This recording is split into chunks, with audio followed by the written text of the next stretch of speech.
Have you ever wondered why some people recoil, ever so subtly, when you stop explaining yourself? Why the air thickens when you fall silent? Not from indifference, but from a clarity so still it disarms them. Why they shift in their seat, avert their gaze, or offer nervous laughter, as if they've just come face to face with something sacred and unyielding. It is not your voice that unsettles them. It is your silence, not your ambition, but your detachment, not your need, but your lack of it. The stillness within you, hard-earned through storms, betrayals, and hours of self-confrontation, is not a void. It is a presence so vast, so immovable, it holds up a mirror to those who've never dared look into their own. And now, they don't know what to do with you. Because you no longer play the game, you no longer orbit their expectations or scramble for crumbs of affection tossed from a wounded hand. You have become a cathedral of composure, and it terrifies them.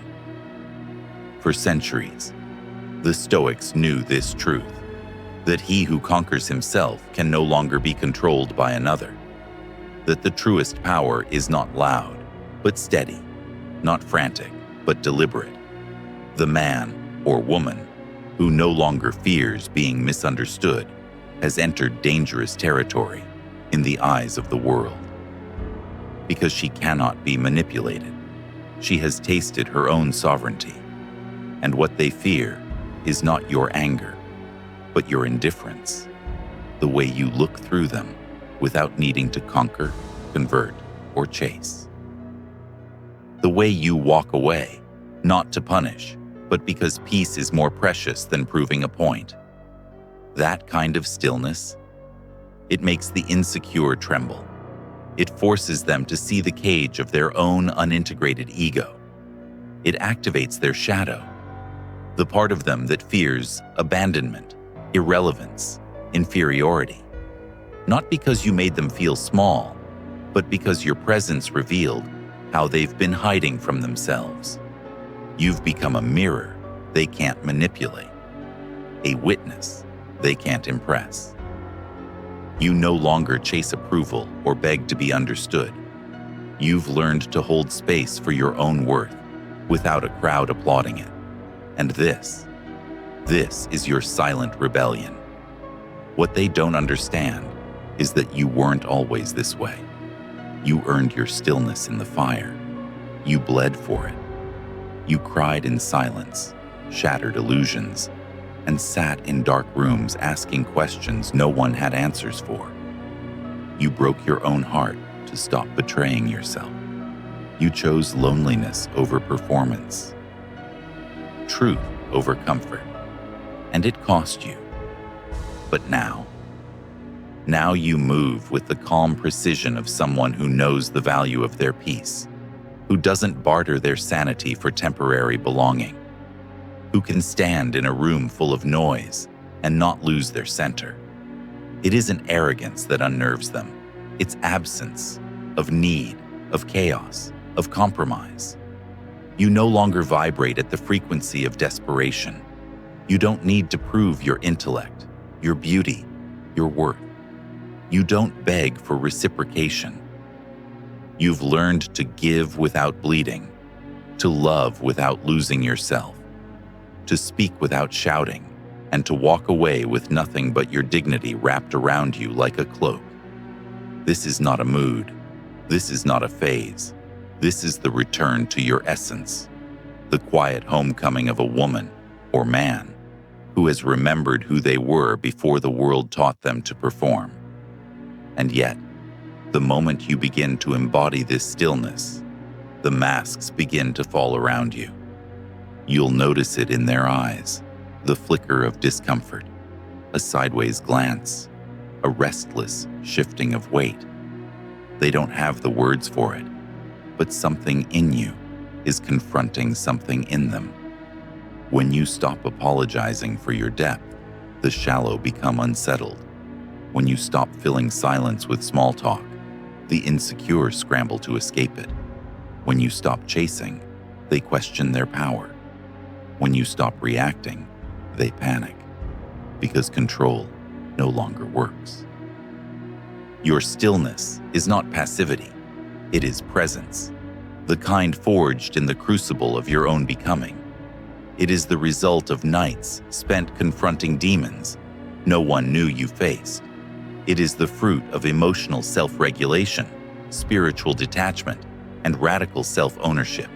And it scares them, not because you are cruel, but because you are free. You've stepped off the battlefield. You're no longer trying to win people, fix them, prove anything. You've withdrawn from the drama they thought you'd always be part of. You've left the stage, and the applause no longer means anything. You've become something else entirely, something untouchable, unshaken. You have become still, and in that stillness, something ancient awakens. It is not the stillness of sleep or surrender, but the stillness of the warrior who has finally laid down their sword without fear. It is the posture of one who has wrestled the chaos within and emerged sovereign. This stillness does not beg to be seen, yet it commands attention. It does not seek control, yet it unsettles those addicted to dominance. Because when you no longer react, the world no longer knows how to provoke you. And when the world cannot provoke you, it cannot control you. This is what begins to frighten them, not because you've changed on the outside, but because your energetic signature no longer matches their expectations. You've become ungraspable.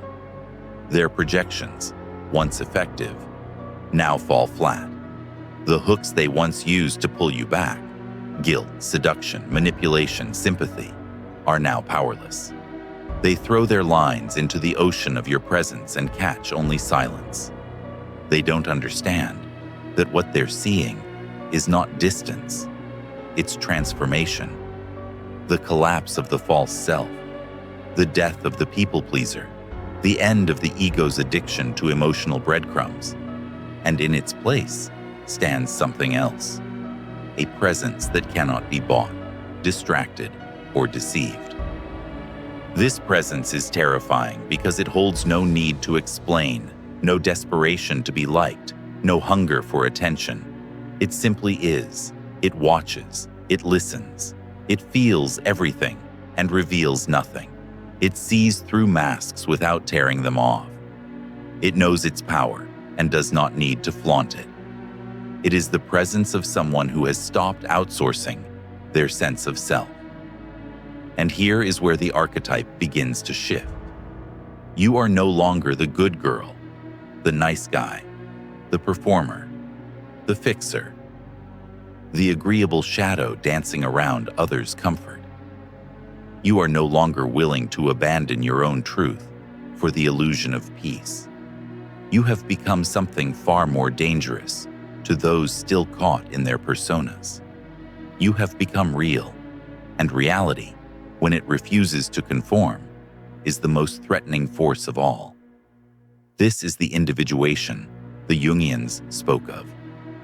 The sacred journey into the underworld of the psyche, where all illusions die and the self is born.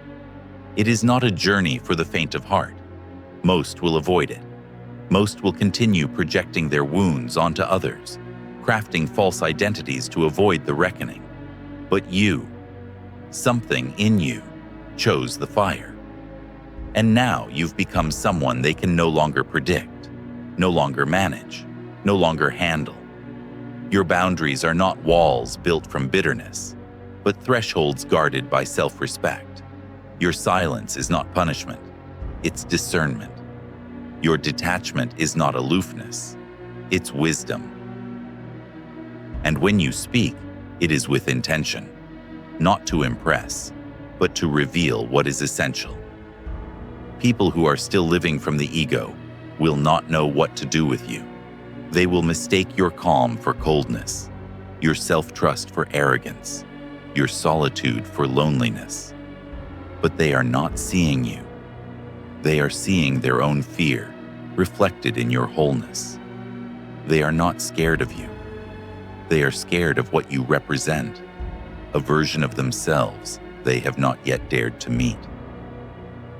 For in your stillness, you remind them of everything they've abandoned: self-trust, integrity, inner peace.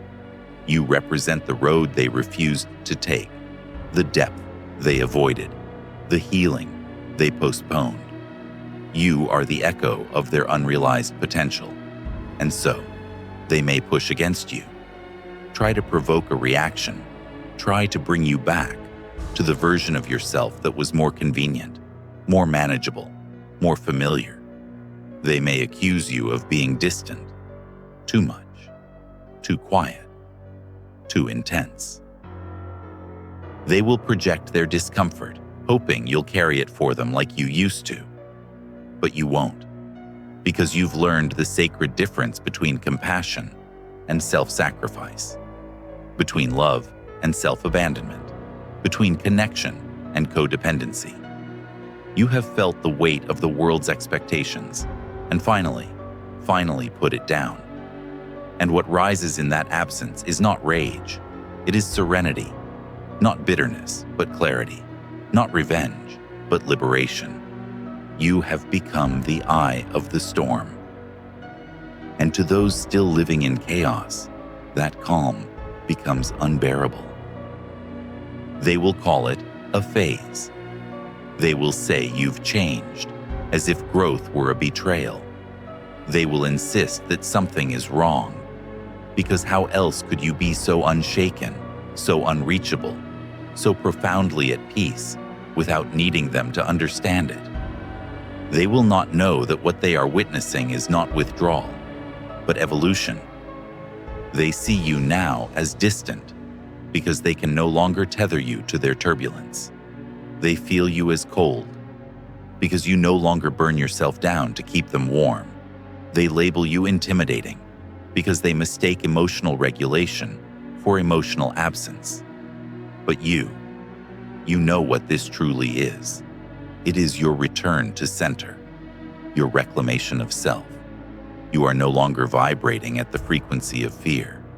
You no longer chase after love that demands your silence.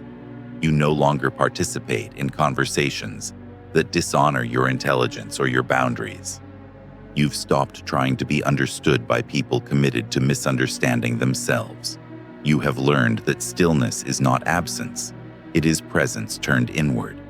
It is intimacy with your own soul. It is a conversation with your higher self that no one else is invited to overhear. And it terrifies them, because your calm, your silence, your clarity, it dismantles the drama they've built their identities around. It renders their games obsolete. It strips away the illusions they've clung to. They relied on your chaos to avoid their own. They needed your confusion to feel in control. They fed on your emotional reactivity to validate their importance. Now, you are still. You are aware. You are deeply rooted in yourself, and they are lost without the storm you used to be. You no longer plead. You no longer over-explain. You no longer shrink to fit the narratives written for you by wounded hands. You've shed those skins. You've outgrown those cages. And now, you move like water. You adapt, but you do not bend your truth. You flow, but you do not chase. You are present, but you are not grasping. You love, but you no longer bleed for it. They do not know what to do with someone who cannot be owned, who does not perform, who refuses to twist themselves into a more palatable shape just to soothe another's insecurities. They do not know what to do with someone who no longer fears solitude, because solitude has become your sanctuary, a place where you are nourished, not neglected, a space where your spirit expands instead of contracts. You've learned to speak your own name with reverence, without waiting for someone else to say it first. And so now, you are not desperate to be chosen. You are selective. You do not fear being alone. You fear being disconnected from your truth. You do not crave attention. You honor resonance. This is what begins to shake the foundations of every relationship, not rooted in authenticity. This is why your stillness frightens them. Because it is no longer about whether you will stay or leave. It is about the why behind it. They can feel it. They can feel that you are no longer holding your breath, waiting to be loved. You are no longer contorting yourself into roles that don't fit just to avoid rejection. You've become deeply intimate with your own darkness, and in doing so, you've taken away their power to shame you with it. You've met the abandoned parts of yourself, the fractured voices, the ancient wounds, and you didn't run. You stayed, you listened, you healed, you integrated, and now you walk as one. You walk with a quiet that does not beg, a fire that does not burn, a love that does not demand to be seen. And this is the ultimate liberation. When your peace becomes non-negotiable, when your silence is not the absence of words, but the presence of wisdom, when you stop proving and start embodying. They wanted the version of you that needed them. But that version no longer exists. What stands in her place now is something else, something elemental. She is not ice, but crystal, not steel, but stone. She is not cold, but clear, transparent, incorruptible. She listens to her body now. She speaks the language of intuition. She understands that to compromise her stillness is to betray the very soul that fought to create it. She has nothing to prove, and that is what unsettles them most. They are unnerved because you no longer reach for the familiar scripts, the ones where you explain yourself until your throat is raw, where you apologize for feeling too deeply, where you rush to soothe others at the cost of abandoning yourself. You've burned those pages. You've stopped playing the part. The mask has slipped, and in its place is something far more dangerous to a world addicted to performance, the face of truth. And truth, when no longer diluted, is always met with resistance. You've learned that your worth is not in your ability to be understood, but in your ability to stand whole when no one understands you at all. That stillness, your stillness, is not silence born from defeat. It is the sound of self-respect. It is the sacred space between reaction and response. The moment where you reclaim your power by refusing to waste it.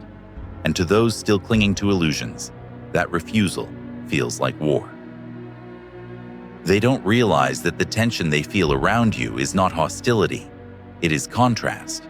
The contrast between who you are becoming and who they refuse to face. The friction between your grounded truth and their unexamined self-deception. They feel judged, but you have not spoken a word. They feel rejected, but you have only chosen yourself. Because when a woman or man begins to sit with their pain instead of projecting it, to walk through their fears instead of masking them, to own their needs without begging, they become untouchable. Not because they have armored themselves, but because they have unmasked themselves. They have stripped away the drama, the dependency, the desperation. And what remains is essence, presence, truth so steady it no longer needs to shout. You speak now with pauses that echo louder than pleas. You make eye contact that does not flinch. You hold boundaries with grace, not aggression. You no longer need to justify your no, and you do not perform your yes. Every response is rooted, precise, intentional. You do not cut people off. You release them. You do not ghost. You protect your peace. You do not react. You observe. And this is not out of bitterness, but out of reverence. Reverence for the self you fought to reclaim. There are some who will recognize this transformation and rise to meet it. They will feel called, not threatened. awakened, not ashamed. They will soften in the presence of your truth because it invites their own. These are the ones who have tasted stillness themselves, who do not confuse love with control or intimacy with invasion. But many will not. Many will attempt to disturb your waters simply to prove they still can. They will test the strength of your silence. They will speak to provoke, not connect. They will interpret your calm as detachment, your clarity as defiance. Let them. You owe no one an explanation for your healing. Your stillness is not up for negotiation. It is not a mood to be managed. It is a new language, and not everyone will speak it. You have become a frequency, and not everyone is tuned to hear you anymore. This is the loneliness of liberation, the grief of leaving behind what no longer serves you, including parts of yourself. The old self that tried so hard to be loved, that bent in half to keep the peace. That spoke softly so others wouldn't feel insecure. That walked on eggshells because their comfort mattered more than your truth. You buried her, you mourned her, and you gave birth to someone else. Someone who doesn't apologize for taking up space. Someone who can sit in discomfort without scrambling to fix it. Someone who no longer fears being misunderstood because she understands herself so deeply. This is not ego. This is integration. The woman who emerges from the fires of self-abandonment is not hardened. She is holy, not perfect, present, not untouchable, but unwilling to be touched without consent.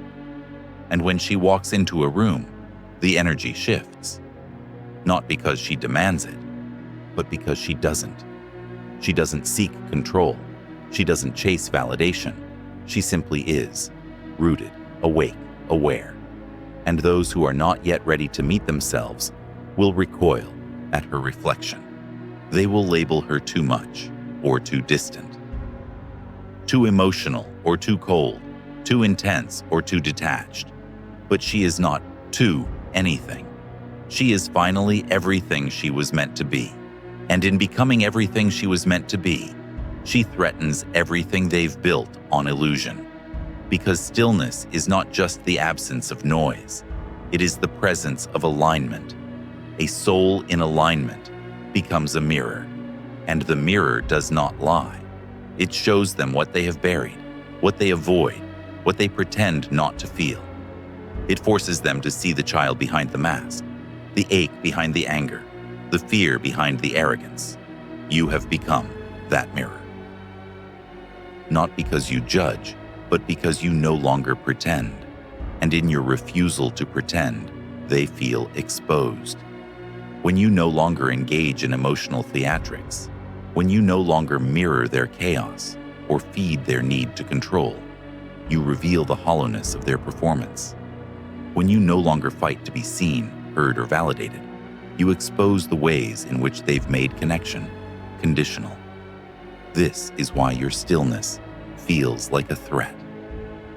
It is not because you've turned hard, but because you've become impenetrable to manipulation.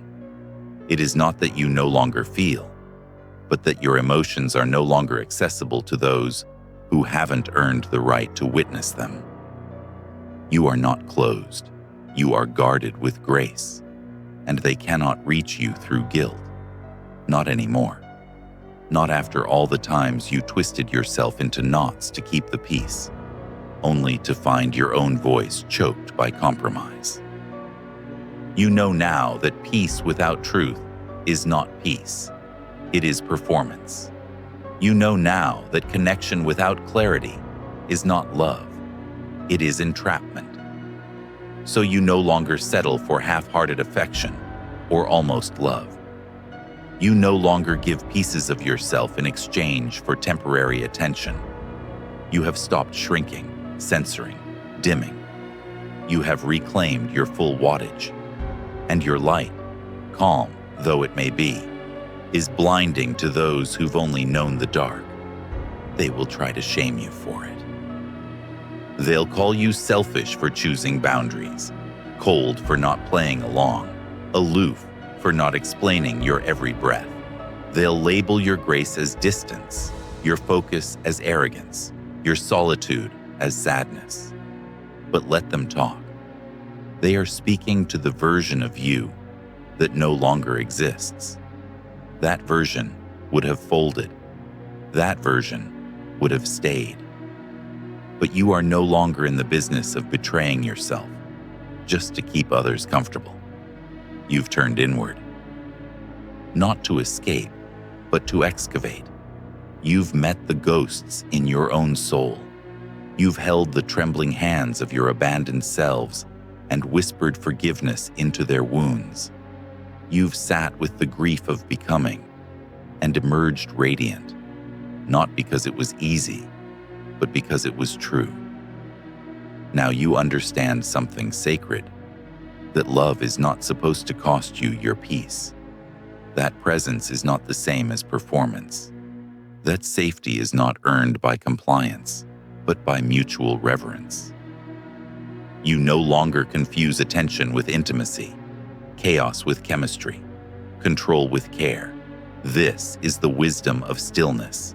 It doesn't announce itself. It arrives, softly, powerfully. It does not beg to be invited in. It becomes the room. And once you've tasted this kind of internal authority, you cannot return to codependence. Once you've experienced the integrity of saying no without guilt, of choosing yourself without apology, of moving on without drama, you are not the same. You will never be the same. They feel that, even if they don't understand it, even if they can't name it. They feel the difference. The sacred distance between you and their projections. The impenetrable aura of someone who has made peace with their past, their pain, their power, and it leaves them unmoored, because they no longer know how to relate to you without control. They cannot entice you with attention, nor bait you with guilt. They cannot manipulate your empathy, nor twist your emotions into obligation. You've alchemized all of that. You've turned the poison into power, the trauma into truth. And the truth is this: your stillness is not a pause. It is a portal. It is the threshold you crossed when you stopped seeking permission to exist, to feel, to know, to walk away. You crossed it and never looked back. There is no going back for you now. You have crossed a sacred line, a psychological, emotional, and spiritual threshold that cannot be uncrossed. You've tasted what it means to belong wholly to yourself. And once the soul experiences sovereignty, the body will reject anything less. You are no longer seduced by chaos, no longer enticed by the thrill of being chosen by someone who doesn't know how to choose themselves. You've stopped measuring your worth by how much you're needed. You've stopped earning love by sacrificing your peace. You know now that what you tolerate in silence becomes the architecture of your suffering. So you tolerate nothing that dishonors your becoming. And to those who live in fear, this kind of self-possession appears ruthless. They mistake your clarity for cruelty, your restraint for rejection. But they are not seeing you. They are seeing their own reflection in your refusal to participate in their delusions. Your boundaries do not wound them. Their unhealed wounds are reacting to your boundaries, because your stillness now speaks a language their chaos cannot translate, a frequency their ego cannot manipulate, a tempo their insecurity cannot dance with. This is where the real shedding begins, not just of roles and relationships, but of identities you once wore like armor.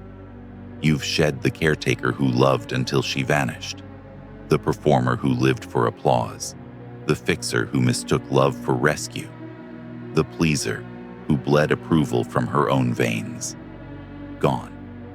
All that remains now is the one who watches, the one who feels deeply without drowning, the one who stands even when the ground gives way, the one who no longer needs to be chased to feel chosen, the one who chooses herself over and over again.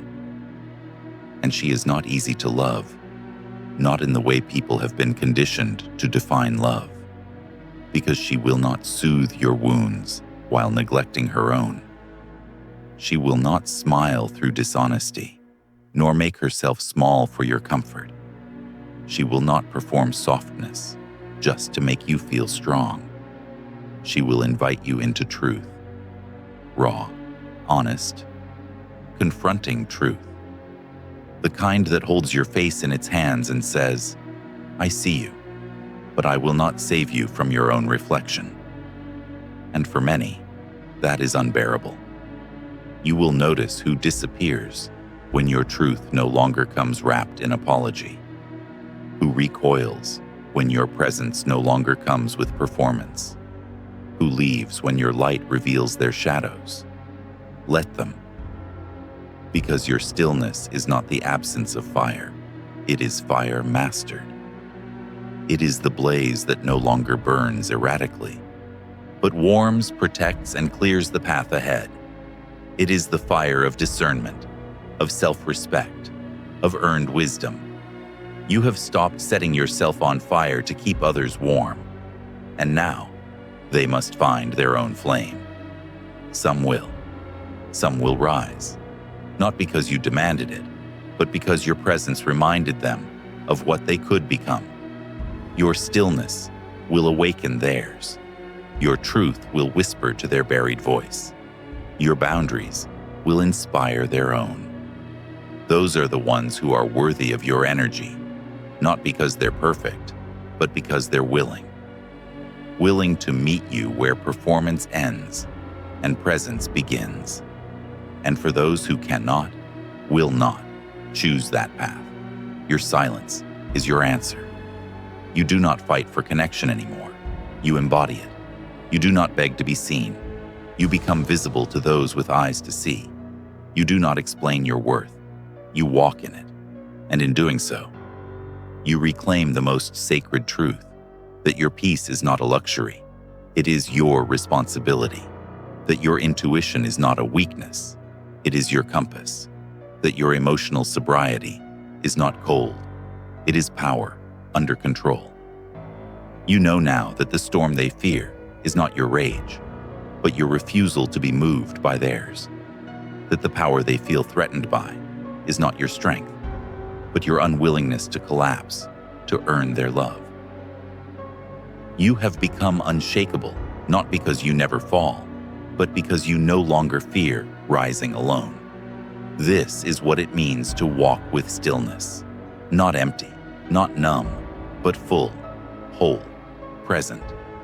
And that presence, when no longer dependent on external validation, becomes the very thing they fear most, because it cannot be bought, or bargained with, or broken.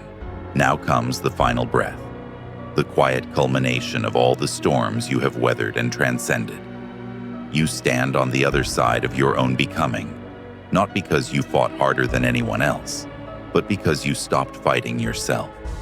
You learned the art of letting go, of softening without breaking, of walking away without rage, of holding your silence like a sacred blade, not to harm, but to protect the temple within. And those who once fed on your confusion now find nothing to consume.